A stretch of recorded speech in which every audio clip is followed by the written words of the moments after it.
Hello everyone, কেমন আছেন সবাই? পূজা সেল লেগেছে না আরও একটা নতুন ব্লগে আপনাদের সবাইকে স্বাগত। আজকে দিদিরা এসেছে সকাল সকাল, তো আজকে অনেক রকম রান্না হবে, তার মধ্যে স্পেশালি হচ্ছে চিকেন আর মাটন। তো মাটনটা হচ্ছে বসুর জন্য, চিকেনটা হচ্ছে আমাদের সবার জন্য। রাজের আবদার হোয়াইট চিকেন রান্না করে দিতে হবে, তো সেই কারণে আজকে বিশেষ করে আরও চিকেনটা বেশি করে আনা হয়েছে। তো ওর এই রেসিপিটা ভীষণ ভালো লেগেছে, মানে এই চিকেনটা যেভাবে রান্না করেছিলাম ওর কিন্তু ভীষণ ভালো লেগেছে। তো আমাকে আবদার করেছিল এইভাবেই আবার রান্না করে দিতে। তো হোয়াইট চিকেন বানানোর জন্য প্রথমেই কিন্তু অনেকটা পরিমাণ দই মাখিয়ে রেখে দিতে হবে। এই চিকেন রেসিপিটাকে অনেকে বলে দই চিকেন, অনেকে বলে আবার হোয়াইট চিকেন, তো যে যেরকম নামে ডাকে। আমি কিন্তু বেশিরভাগই দই চিকেনই বলি।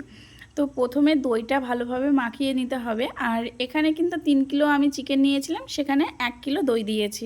শুধু দই ভালোভাবে ম্যারিনেট করে অন্তত 2 ঘন্টা রাখতে হবে।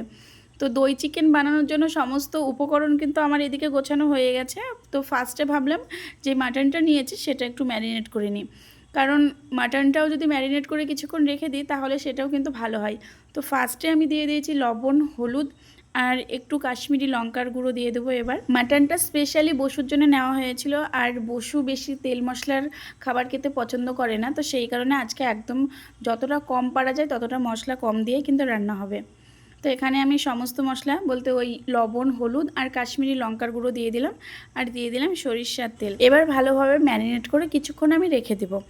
আর পেঁয়াজ রসুনটা দিলাম না, তার কারণ হচ্ছে ওই মশলাগুলো আমি তেলে ভেজে নেব। তো মশলাগুলো তেলে ভেজে নিলে আমার মনে হয় টেস্টটা একটু বেশি হয়, তো সেই কারণেই আমি তেলে ভেজে নেব।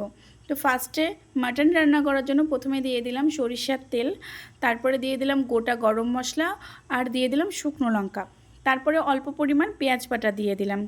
আর ম্যারিনেট করে রেখেছিলাম অনেকটা সময়, এই ভিডিওটা কিন্তু অনেকটা পরেই করছি, প্রায় 1 ঘন্টা পর। তাছাড়া টুকিটাকি যেই কাজগুলো ছিল এর মধ্যে কিন্তু আমার টুকিটাকি কাজগুলো হয়ে গেছে, তারপরে আমি রান্নায় বসেছিলাম। পেঁয়াজ বাটা দেওয়ার পর কয়েকটা দিয়ে দিলাম গোটা রসুন, ভীষণ ভালো লাগে গোটা রসুন। তারপরে দিয়ে দিলাম রসুন বাটা, আর এখানে যা যা মশলা নিয়েছিলাম যেমন লঙ্কা বাটা, জিরে বাটা, ধনে বাটা, ধনের একটু গুঁড়ো দিয়েছিলাম অল্প পরিমাণ, আদা বাটা। তো সমস্ত রেগুলার মশলা দিয়ে আমি ভালোভাবে এই মশলাটা কষিয়ে নিলাম। আজকে আমি কিভাবে রান্নালাম আমি নিজেও জানি না, আজকে একটু অন্যরকমভাবে রান্না করলাম। অন্যান্য দিন পেঁয়াজগুলোকে বেরেস্তা করে তারপরে কিন্তু মাটন রান্না করি, পেঁয়াজ টিয়াজ ভেজে নিয়ে। আজকে মশলা সব পেস্ট করে নিয়েছিলাম, সেই রকমভাবেই কিন্তু রান্না করলাম। তারপরে এই যে ম্যারিনেট করে রাখা মাটনটা দিয়ে দিলাম। এবার সমস্ত মশলা কিন্তু এখানে দেওয়া হয়ে গেছে। আর আমি আলুটা ভেজেছিলাম না, কারণ মাটনের যেই আলুটা সেটা সেদ্ধটাই আমার সব থেকে বেশি ভালো লাগে, তো সেই কারণে আলুটা ভেজেছিলাম না। তারপরে মাটন বসে দিয়ে আমি অন্য জায়গায় বসিয়ে দিয়েছিলাম, মানে অন্য গ্যাসে বসে দিয়ে এই গ্যাসটাতে আবার আমি এইদিকে যে হোয়াইট চিকেনটা বানাবো সেটা শুরু করে দিলাম। এই হোয়াইট চিকেন বানানোর জন্য প্রথমেই কিন্তু কড়াইতে ঘি আর হচ্ছে অল্প পরিমাণ সাদা তেল গরম করে নিয়েছি। ফোড়নে দিয়েছিলাম গোটা গরম মশলা আর দিয়েছিলাম শুকনো লঙ্কা। এবার পেঁয়াজ, আদা, রসুন বাটা সব একসাথে দিয়ে দিলাম। এবার এটাকে কিন্তু ভালোভাবে কষিয়ে নিতে হবে।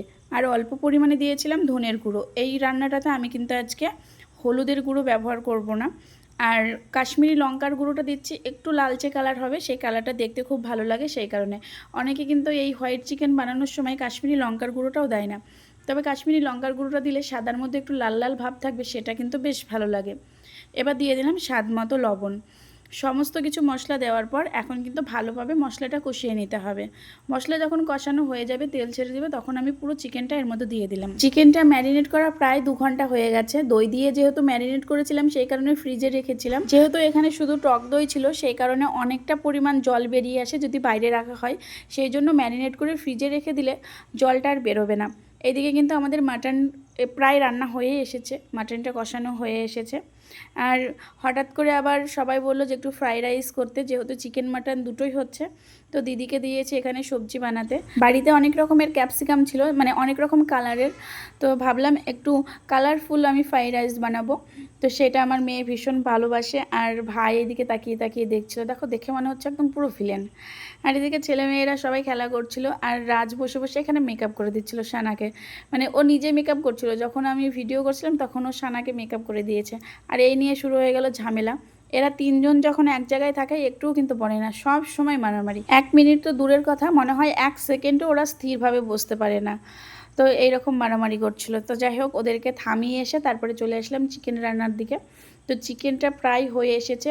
আর আমি কিন্তু রান্নার সময় একটু জল দিয়েছিলাম না, চিকেন থেকে জল বেরিয়েছিল। তারপরে যখন অনেকটা জল মানে অনেকটাই কষানো হয়ে যাবে তখন কিন্তু এখানে চারমগজ, পোস্ত আর কাজু বাদাম আর কাঁচা লঙ্কা বাটা দিয়েছি। এই রান্নাটাতে কিন্তু আমি কাঁচা লঙ্কা ব্যবহার করেছি।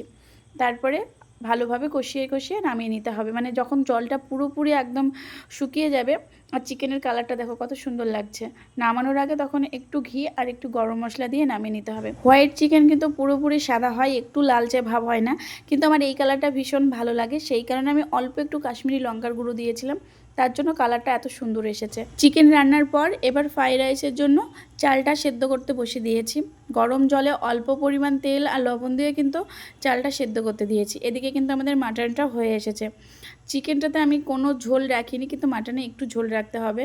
আমাদের জন্য ওই চিকেন আর ফ্রাইড রাইস হলে হয়ে যাবে, কিন্তু বসুর একটু ঝোল না হলে হবে না, সেই কারণে অল্প একটু ঝোল রেখেছিলাম। চিকেন মাটন সমস্ত কিছু রান্না হয়ে গেছে, এখন শুধু ফ্রাইড রাইসটা বাকি আছে।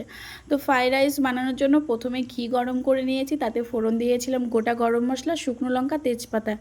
এবার যা যা সবজি নিয়েছিলাম সমস্ত কিছু দিয়ে দিলাম, সাথে কাজু দিয়ে দিয়েছি। তবে আজকে কিশমিশ ছিল না, কিশমিশটা ফুরিয়ে গেছিলো, খেয়াল করিনি, তবে কিশমিশটা দিলে বেশ ভালো লাগে। তো কিশমিশ আজকে দেওয়া হলো না, এমনি আমি বানাচ্ছি।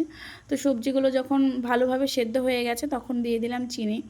এই ফ্রাইড রাইস কিন্তু অনেকে অনেক রকমভাবে বানায়, আমি এই রকমভাবেই বানাই, আমার এইভাবে সুবিধা হয়। তাছাড়াও কিন্তু চিনিটা প্রথমে সবজির সাথে দিয়ে দিলে ভালোভাবে মিক্স হয়ে যায়। তো সবজি ভালোভাবে সেদ্ধ হওয়ার পরে কিন্তু চিনিটা দিতে হবে। তারপরে এখন আমি ওই রাইসটা দিয়ে দিচ্ছি যেটা সেদ্ধ করে রেখেছিলাম। আর ফ্রাইড রাইসটা কিন্তু 70% সেদ্ধ করতে হবে, বেশি সেদ্ধ হয়ে গেলে একদম পুরো কাদা কাদা হয়ে যাবে, ভালো লাগবে না। আমাদের রান্নাগুলো কিন্তু হয়ে গেছে। ফ্রাইড রাইস নামানোর আগে একটু গোলাপ জল আর একটু কেওড়ার জল দিয়েছিলাম। তো এই যে আজকের রেসিপি আর আজকের মেনু। রাজের স্পেশালি হচ্ছে চিকেন আর বসুর স্পেশালি হচ্ছে মাটন, আর আমাদের স্পেশালি ফ্রাইড রাইস। তো কেমন লাগলো জানাবেন সবাইকে। টাটা, দেখা হচ্ছে আবার নতুন ব্লগে।